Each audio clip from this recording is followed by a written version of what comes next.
Hi there. In today's video, I'm going to show you how to integrate Google Drive plugin for WordPress. Let's get started. So once you reach your web browser, you're going to go to the search bar and you're going to type in wordpress.org/plugins and then press enter. Now it says plugins. Extend your WordPress experience. Browse over 59,000 free plugins. So we're going to go to the search bar over here and we're going to search up integrate Google and then press enter.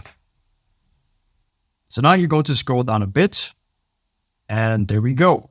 Integrate Google Drive. Browse, upload, download, embed, play, share, gallery, and so on. So we're going to select this. It's from SoftLab.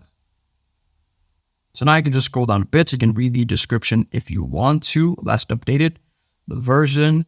Okay, WordPress version, tested up to 6.6.1.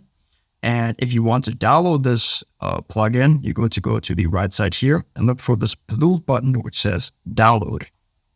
And as you can see here, I have it downloaded. So if I double click on it, integrate Drive, and here are the files.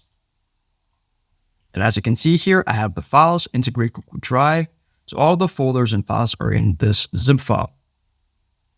If this video helped you out, then please leave a like and consider subscribing. It's free and it helps the channel to make more videos like this. So thanks for watching and see you in the next one.